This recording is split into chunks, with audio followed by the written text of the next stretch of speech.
All right, let's jump into things. Just a quick look over the charts. Just sort of like a little bit into Euro session. Now we've got a US sort of bank holiday coming up tonight, so Euro session's not particularly like kind of my favourite session. If anything, I kind of sort of tend to take a bit of a break there.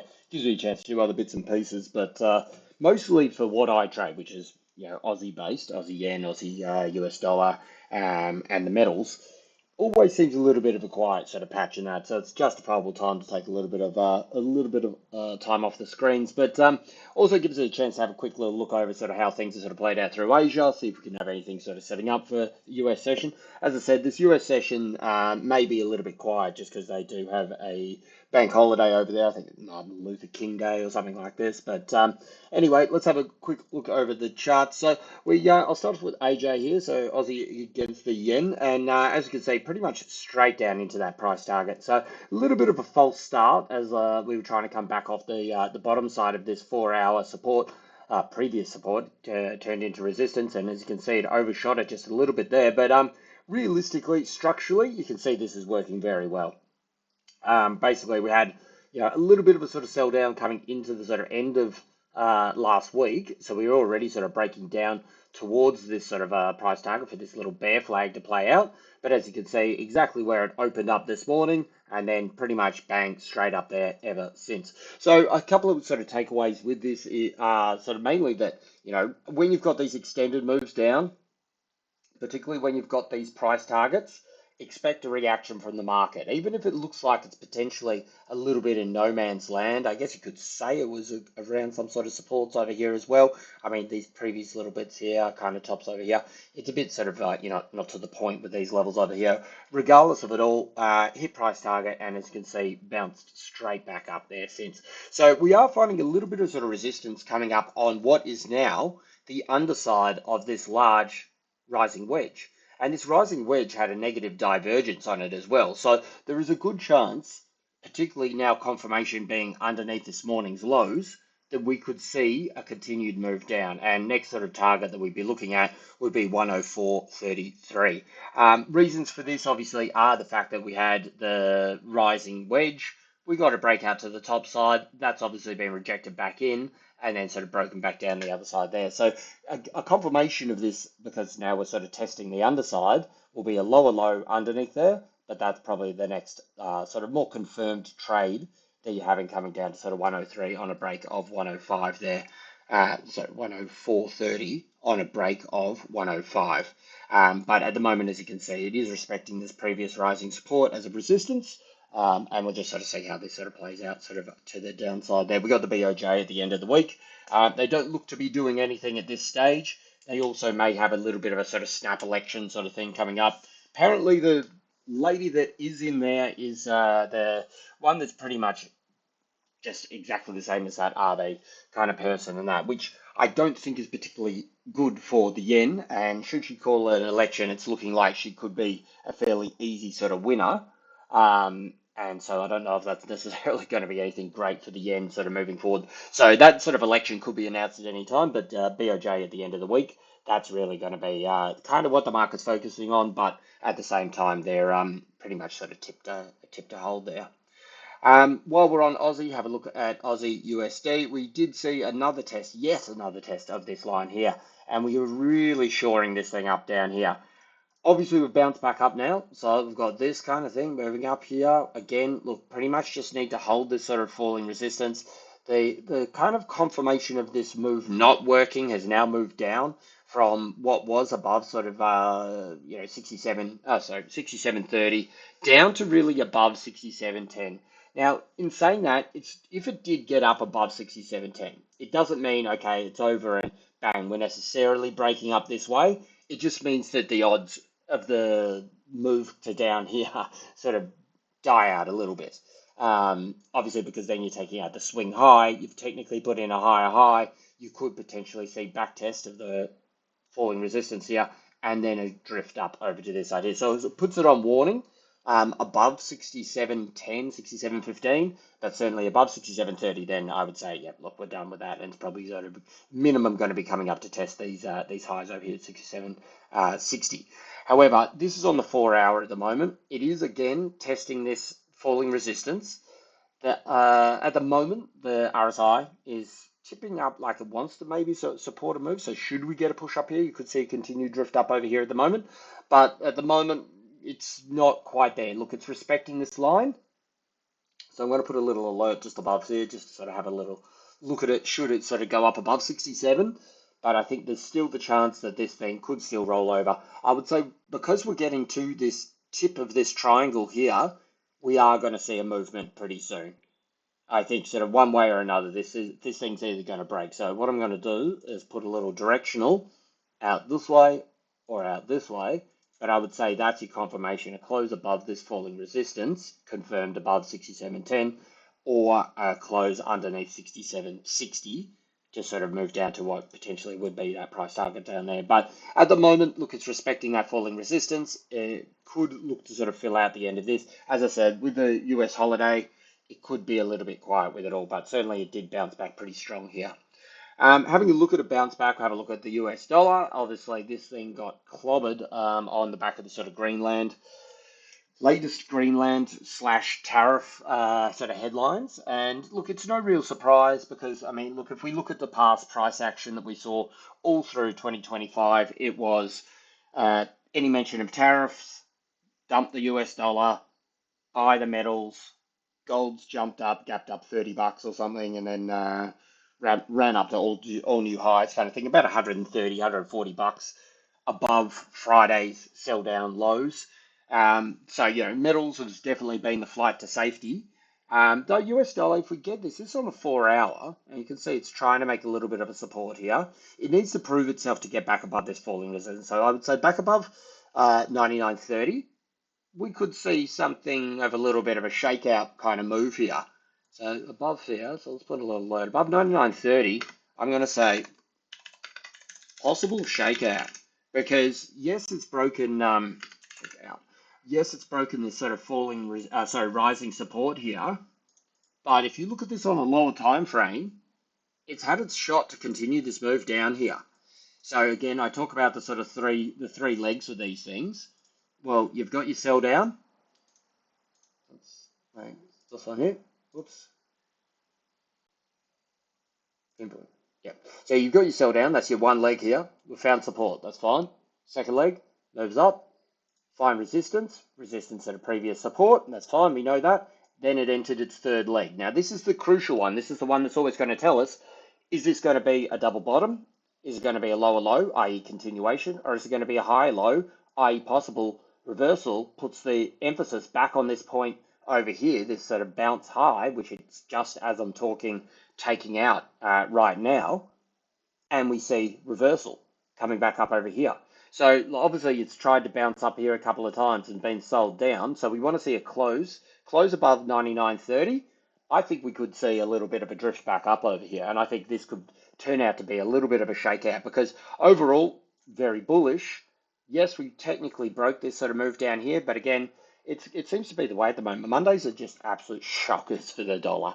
I mean, last week we had Trump yapping on about arresting Powell or whatever for the building costs. This week it's Greenland and the EU with all the tariffs, and the EU apparently sort of firing back with some ideas of their own. So Mondays have been absolutely turbulent, but you've got to look, where was last Monday? I think it was this one here. Monday, just this thing here, opened up. So this, find where we're at. That's the 6th, no. So that goes to show, that was Tuesday actually there that we sold down hard. This must have been here. Yeah, you can tell by the chart. That was bang, bang, sold down. And then, okay, we get it, it sucks, whatever, boom, recover, move through. Now, just because we've had it here doesn't mean it's going to happen again. But overall, it doesn't matter what we've seen recently. We saw misses on jobs numbers. We saw ISM. We saw ADP. We saw NFP. We saw Powell. Like all these things are perfect excuses for the market to sell the US dollar off, and they did. Like, so, the reaction was there. It wasn't sort of like, oh, no, the market won't react like that. No, the market reacted pretty much as it should have, just off the bat. But obviously after a moment or two being a couple of hours or a day, they digest that, they add that into the equation, and they think, you know what, it doesn't really matter. I still think the US dollar is probably worth a little bit higher. So I would really put a lot of emphasis on this line here now, above 99.50. If we can sort of, even on top of this Greenland tariff kind of drama, break above here, I would not want to be short the US dollar, put it that way. I think that's very much you're opening up to this big breakout test target at 100, which most likely will give us a bit of a reaction as well. But this thing's kind of coming along like a steam train recently, no matter what they tend to throw at it. Now, that being said, that's a bit of forward thinking above 99.50, but above 99.30, maybe a test up here. We could look to undo this move. We got the US holiday, as I said before, so maybe I wouldn't be expecting anything necessarily in this session. However, if this rejects back down here, you've also got the argument that this is a rising support, retest, bang, retest, boom. So I think really the emphasis is going to be above 99.3. Actually, you know what, I'll put a little breakout box on it. This is the zones that I'm looking at, and I think that a close outside these two levels, below 99.05, above 99.30 is what's going to give us our direction. And I think we could be in for a little bit more of a move there, at least through maybe Tuesday. As that tonight might be a little bit quiet. Gold obviously rocketed, bang. It's just consolidating at the highs. Yeah, you could say it's a little bit of a flag possibly through this zone here. As I said, Euro sessions are pretty quiet with it all. I still think that there's this is the expected response. Bang, we've shot up over here. I'm still looking for key clues off the dollar. I want to see if I want to see gold going higher, higher, higher. I mean, look, gold's in just buy anything kind of mode. And as I said, like that's a sell down. All week we were kind of waiting for this move. 2:30 on Saturday morning. A bunch of alerts are going off. Bang, bang, bang, bang, bang. Closed a bunch down here. And then of course I'm like, yeah, cool. Chuck some runners. That's cool. And of course, bang, bounce back straight back up off the back. I covered it over the weekend on the weekend analysis, but bounce straight back up off the first mention of this Greenland stuff, where it wasn't really so much specific, but Trump did say, 15 minutes after that thing dropped, after the Hassett news or headline or comment or whatever you want to call it, after that, Trump was out there sort of saying, hey, look, anybody that doesn't go along with us is going to be getting tariffed. And the market started moving back up. And then you had Bowman yapping on about, we should cut, we should cut, we should cut. And of course, bang, US dollar sells off a bit more there as well. So it did sort of recover, got back, closed where it needed to, and then you can't see it on this particular feed. Put it on, no, these people don't show, people shy. All these people have sort of just, maybe if you put it on the 4 hour, 15-minute. Anyway, look, that's where the gap was. There wasn't a wick down, well, at least not on my feed that I trade through. There wasn't any sort of gap down on open there. It was just pretty much open up and run kind of thing. So, as I said, look, it's consolidating. Could be a little bit of a flag up the top here if they decide to run it a little bit more. I just think you got the chance for a little bit of a downside should we get under this 46.52. So a bit of dyslexia there. Cooling. Now, again, I know people like to get sort of all upset and go, oh, whatever. But look, the thing is, you got to pick your time frames and you got to pick your targets.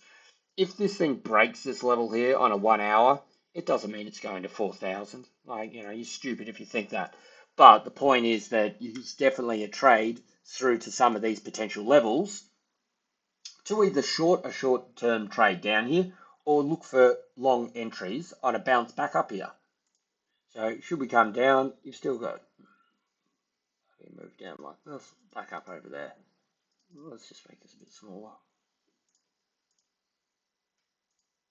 Something to this sort of effect on that sort of move down there. I don't think we're necessarily going to undo this move at this stage till we hear something that kind of counters this European US now sort of tariff. You want to call it? Are we calling it a tariff war yet? I'm not quite sure. Anyway, the tariff debacle, let's call it that. Anyway, part of the chart is just basically saying, yeah, look, a breakdown here.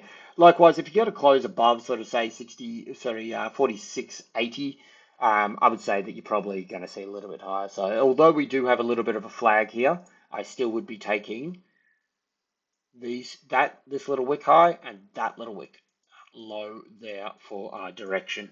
A close outside either one of these. I mean, top side's obviously got quite a big sort of target up above, and the way everything's going definitely looks like it's going there. It's just I think there's obviously a chance for this thing, particularly with the US holiday, for this thing to cool down and then maybe see what happens around the say 46.20 or 46.40. These kind of two levels up the top over here. So bounce down something like this potentially. Should we get a close down underneath this 45.50? On with silver. Silver didn't recover quite as strong as gold. Gold's obviously out to a new high. Well, technically, I mean, silver did as well, but if you look at where gold went to its highs here, that's a nice jump out the top side. Silver really only just got up to the top to clipping that there. So I would say for the moment, again, you need to see a close out the top over here. If put a little box around the top here and say we get a move down under here, I think that could potentially be just a little bit of a move. I don't think we're going to get anything necessarily breaking down here till we get something that counters these headlines. But this really sort of seems to be the driver at the moment. Talk of tariff, market freaks. We saw equity markets gap down like right across the board today. So markets obviously going risk off. US dollar got hammered. So where are the viable options? CHF, JPY, gold and silver.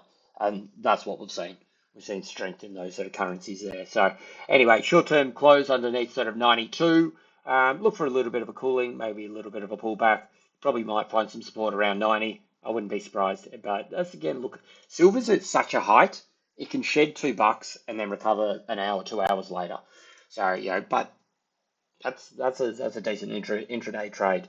I know sort of people are like, no, only buy, only go up, but we're not well, I'm not an investor. I'm just looking for the trade where it's there. Break out the top, close above sort of 94. On with the show. Probably not. Look, there's not really anything I would say standing in its way going to 100 at some point there. But yeah, I'm still aware with the fact that you could potentially see this thing sort of cool off, close underneath 92. I'd be looking for some downside action. Short-term cooling.